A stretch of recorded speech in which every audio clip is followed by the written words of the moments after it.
Tyrénée qui vient à la rencontre d'Héroupe, d'une partie de l'équipe d'Héroupe dans le cadre de son festival qui se déroulera du 24 mars au 3 avril, donc à Rennes et sa métropole. Donc bonjour Héroupe. Alors donc on voulait savoir que signifie Héroupe. Alors Héroupe, c'est le OIS des monteurs de chapiteaux. La petite histoire nous raconte qu'à l'époque où il y avait beaucoup de cirques familiaux traditionnels qui circulaient en Europe, donc plutôt fin 18e, début 19e siècle, les monteurs de cirque étaient principalement des Tchèques et que leur cri de force pour aubaner la toile, donc tirer la toile, la soulever et puis planter les pinces, c'est-à-dire ce qui permet d'ancrer le chapiteau dans le sol. Donc ce cri était le Héroupe. Donc on aimait bien cette idée d'effort collectif, voilà, de faire ensemble. Pourquoi avoir créé en fait cette association sur le bassin rennais et pas autre part en France? En fait, il y avait, donc c'était il y a une dizaine d'années, puisqu'on a créé Héroupe en 2005. Donc il y avait effectivement en Bretagne déjà un petit peu de cirque qui était de cirque nouveau, cirque contemporain, qui était en place avec notamment un pôle national des arts du cirque qui se situe à Lannion, qui s'appelle le Carré Magique. Et il se trouve qu'il n'y en a pas dans toutes les régions de France, donc c'était déjà un fait un peu notoire. Et en même temps, une représentation du cirque qui restait encore un petit peu éculée avec des vieilles images du cirque, donc ce fameux cirque traditionnel, le chapiteau rouge, les étoiles jaunes. Donc on s'est dit qu'il y avait quand même de quoi faire aussi en s'appuyant sur des structures existantes, des artistes qui étaient implantés dans la région ou qui revenaient s'implanter dans la région, qui partent pour se former mais qui ont envie de revenir travailler ici. Et donc voilà, on était vraiment à une période où tout ça était en train de se mettre en place. Donc on avait envie d'y participer pleinement à ce mouvement-là. Et pour vous, le cirque, donc pour vous en tant que personne cette fois-ci, qu'est-ce que le cirque représente ? Il y a aussi quelque chose d'assez notable, c'est que depuis quelques années, les artistes de cirque ont eu cette capacité à se renouveler et à mixer les arts entre eux. C'est-à-dire qu'on peut maintenant voir des artistes de cirque aussi bien travailler avec, dans le domaine de la danse, dans le domaine des arts numériques, dans le domaine du documentaire, dans le domaine de la... Enfin, voilà, et on est vraiment dans la recherche et l'innovation dans cette discipline-là, et qui la renouvelle. Et ce qui est assez remarquable aussi, c'est de se dire que c'est une discipline qui n'est pas en confrontation avec son passé. C'est-à-dire que tout ce qui peut être cirque traditionnel cohabite pleinement avec les artistes d'aujourd'hui qui ont fait les autres écoles et proposent des choses peut-être beaucoup plus pointues, mais en tout cas tout aussi accessibles. Sinon, lors du Héroupe Festival, donc on va pouvoir retrouver des artistes comme Nacho Flores, donc qui se consacrent à l'équilibre des cubes en bois. Aussi, il va y avoir la compagnie d'Olivier de Belloir. Voilà. Comment justement se construit en fait une telle programmation? Comment vous avez construit cette programmation?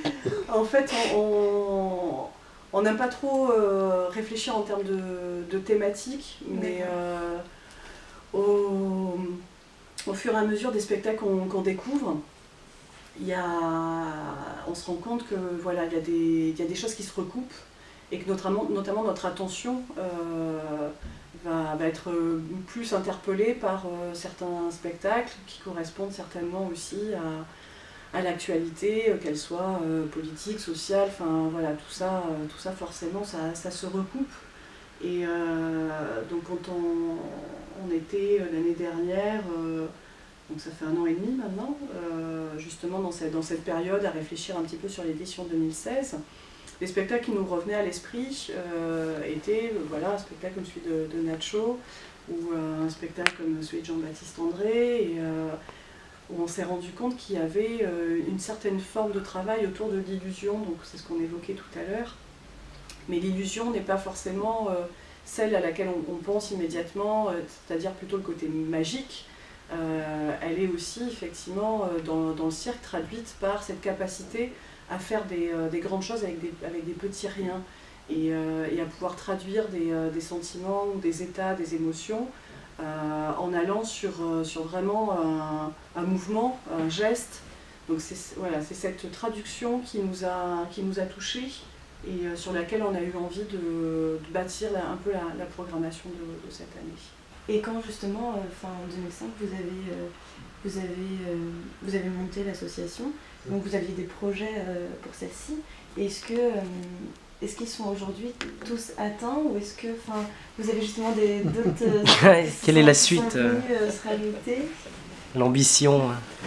Après, s'il y a un rêve qui nous tient, peut-être qu'on arrivera à le réaliser un jour, ce serait de partir un petit peu comme avait fait la Mano Negra avec son cargo, mais de partir à plusieurs, donc équipe technique, équipe administrative et équipe artistique, et partir sans contrainte de date ou de représentation, et partir en tournée sur 1 ou 2 mois, donc soit dans les pays de l'Est, soit en Amérique du Sud, et voilà, faire une tournée, un périple, un moment de vie ensemble, pour donner peut-être à des populations qui n'ont pas forcément l'occasion de se rendre au spectacle, l'accessibilité, tout ça. Parce que ça vous est encore jamais arrivé justement de partir en tournée tous ensemble Tous ensemble, si, mais mais acheter dans des théâtres. Là, l'idée, ce serait que ce soit Roup, la structure, qui du coup essaye de trouver des partenariats. Et en fait, on crée une aventure humaine sur 1 mois, 2 mois, et on part en road trip. Et on fait les représentations à la recette, on fait des trucs dans la rue, on fait... Voilà. C'est plutôt l'idée, quoi.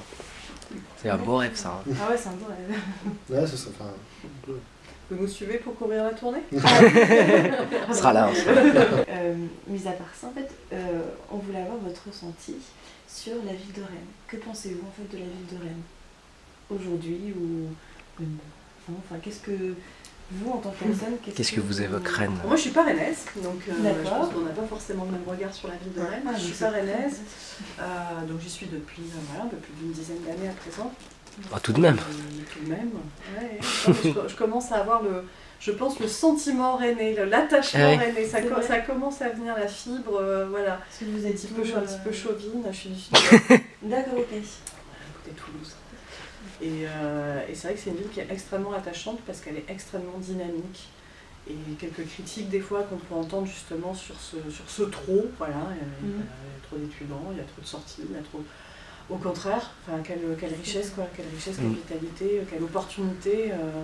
Je crois que récemment d'ailleurs, ville préférée des Français, il y a eu un sondage qui a été publié la semaine dernière.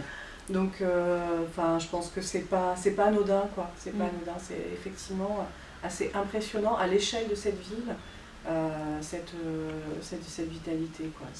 Donc ça nourrit, ça booste, ça donne plein d'envie, plein d'idées. C'est ça. On se sent créatif, on se sent plein d'élan, donc je trouve ça plutôt super agréable. Et c'est vraiment pas le cas partout ailleurs, quoi.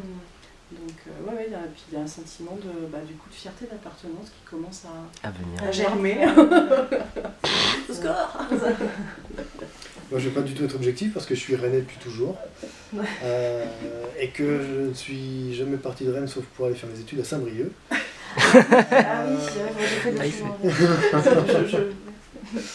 Moi, c'est une ville que j'adore. J'adore cette ville de Rennes. Saint-Brieuc. Saint-Brieuc. Et je pense quand même pouvoir être assez objectif parce qu'on vous disait tout à l'heure qu'on a pas mal vadrouillé, on a fait pas mal de tournées. Donc on a pu ressentir et voir un petit peu des sensations, des intuitions dans d'autres pays, dans d'autres villes. Et Rennes, moi je changerais pour rien au monde, quoi. C'est vraiment une ville qui est super agréable à vivre et qui est, alors je sais pas si c'est toute la Bretagne qui est comme ça, mais qui donne la place aux initiatives aussi, beaucoup. Comme tu disais, il y a beaucoup de choses qui se font, mais parce que du coup il y a beaucoup d'acteurs, beaucoup d'initiatives, et qu'il y a aussi beaucoup de possibles à réaliser ces choses-là. C'est-à-dire qu'il y a une écoute, qu'elle soit donc dans les complicités des communes ou des partenaires que nous avons, mais aussi avec la municipalité. Il y a vraiment une écoute aux projets, aux acteurs, et c'est pas donné partout. Donc je trouve que c'est un très très très bel endroit pour vivre et mener des projets. Merci pour cette belle réponse. C'est vrai que... Sinon, dans notre webzine, dès qu'on part à la rencontre d'associations ou d'artistes, ou dès qu'on part à la rencontre, on a une petite marque de fabrique, c'est de demander à chaque fois en fin d'interview. Donc un petit mot pour le petit Rennais. Quel est votre mot pour le petit Rennais? Eh ouais, question On pourra piège. couper, c'est Un mot pour le Pyrénées. Bah, moi je crois que j'ai le mien.